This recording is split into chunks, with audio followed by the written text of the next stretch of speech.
Assalamualaikum warahmatullahi wabarakatuh. Saya Oktaria Safitri. Saya mahasiswi MKDU Januari 2021 Universitas Airlangga. Jadi kali ini saya akan membagikan video yang berjudul Adaptasi Kebiasaan Baru dan Vaksinasi COVID untuk Indonesia Sehat. Jadi video ini ditujukan agar masyarakat secara umum dapat mengetahui apa itu adaptasi kebiasaan baru dan vaksinasi COVID, bagaimana aplikasinya, dan tujuannya untuk apa dalam pandemi COVID ini.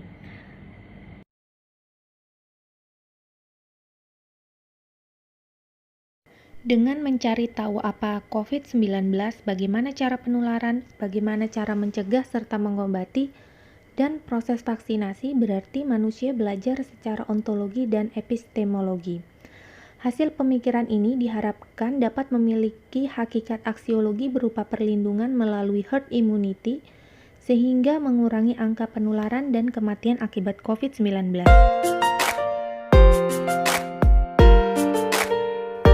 Pada tanggal 31 Desember 2019, WHO China Country Office melaporkan kasus pneumonia yang tidak diketahui penyebabnya di kota Wuhan, Provinsi Hubei, China. Pada tanggal 7 Januari 2020, China mengidentifikasi kasus tersebut sebagai jenis baru coronavirus.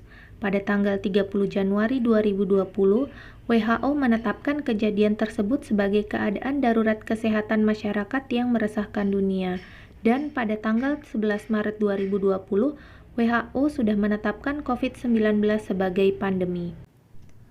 Menurut data global, didapatkan bahwa ada 91 juta lebih manusia yang terkonfirmasi positif coronavirus. Di antaranya 1,9 juta pasien meninggal akibat COVID. Berdasarkan data Kemenkes per tanggal 15 Januari 2021, didapatkan sebanyak 800 lebih jiwa yang terkonfirmasi positif COVID-19. Di antaranya 25 lebih ribu jiwa meninggal dunia dengan case fatality rate 2,9%. Indonesia menjadi negara tertinggi di ASEAN dengan kasus konfirmasi positif.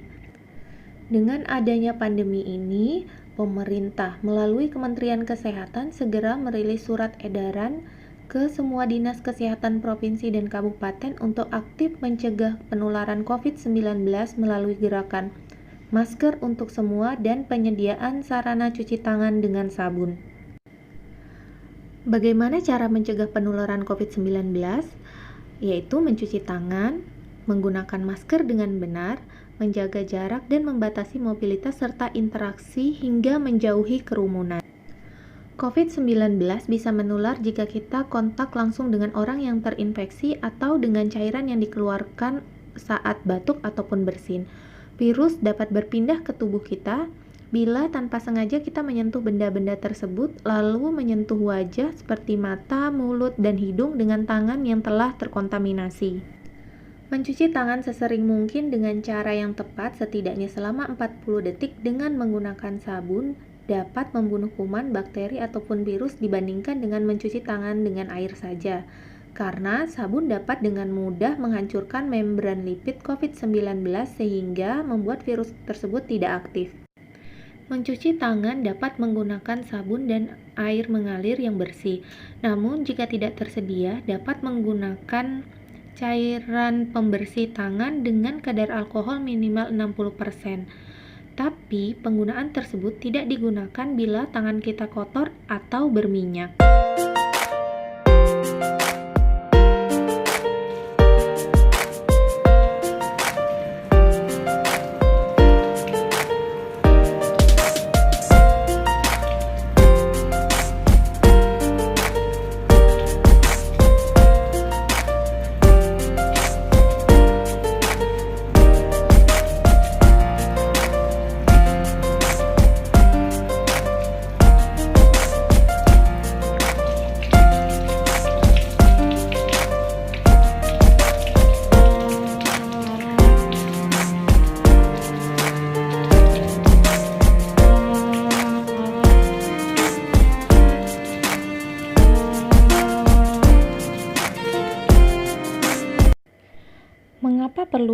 menggunakan masker, seperti yang kita tahu bahwa COVID-19 menyebar secara cepat melalui percikan droplet baik saat bersin maupun batuk.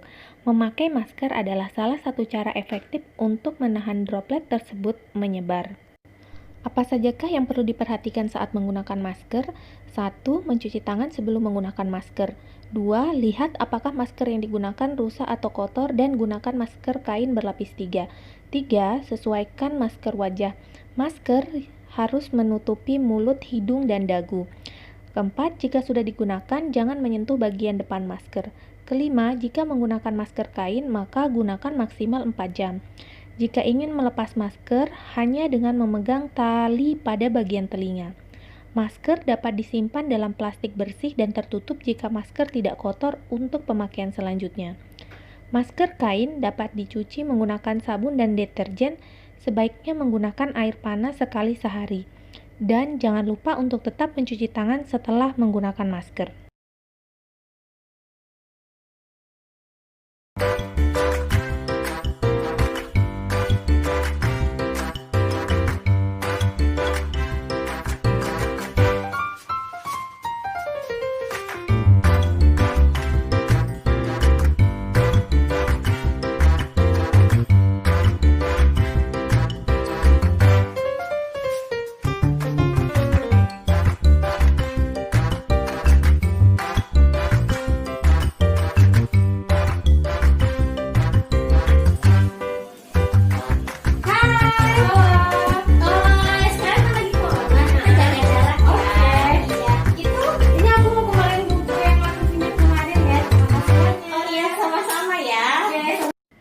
Vaksin adalah produk atau zat yang bila diberikan kepada seseorang akan menimbulkan kekebalan spesifik secara aktif terhadap penyakit tertentu. Perkembangan vaksin COVID setidaknya sudah melewati 3 fase, yaitu fase uji coba preklinik, fase 1 yaitu safety trial, fase 2 adalah expanded trials, dan fase 3 efficacy trials. Tahap berikutnya adalah approval atau persetujuan, ini vaksin yang telah melalui berbagai tahap sebelumnya ditinjau oleh pemerintah tiap negara untuk memutuskan apakah vaksin akan disetujui atau tidak. Melalui siaran pers pada 11 Januari 2021, Badan POM telah menerbitkan persetujuan penggunaan dalam kondisi darurat pertama untuk vaksin COVID-19 kepada vaksin CoronaVax produksi Sinovac yang bekerja sama dengan PT Bio Farma. Hal ini dilakukan karena vaksin COVID-19 telah memenuhi syarat penggunaan kondisi emergensi, yaitu memiliki data hasil pemantauan dan khasiat atau efikasi selama 3 bulan pada uji klinik fase 3 dengan efikasi vaksin minimal sebesar 50%. Apakah vaksin COVID-19 ini halal? MUI telah mengeluarkan fatwa MUI mengenai vaksin COVID-19 buatan Sinovac dan PT Bio Farma. Poin pertama, Fatwa nomor 2 tahun 2021 menyatakan bahwa vaksin COVID-19 produksi Sinovac dan PT Bio Farma Persero hukumnya suci dan halal. Poin kedua, fatwa ini juga berbunyi bahwa vaksin COVID-19 produksi Sinovac dan PT Bio Farma sebagaimana poin pertama boleh digunakan untuk umat Islam. Vaksin COVID-19 diharapkan akan memberikan kekebalan kelompok di masyarakat atau herd immunity dan melindungi masyarakat dari COVID-19 agar tetap produktif secara sosial dan ekonomi. Meskipun vaksin COVID-19 sudah ditemukan, tapi kita tetap harus menerapkan semua adaptasi kebiasaan baru tersebut agar terhindar dari penularan COVID-19.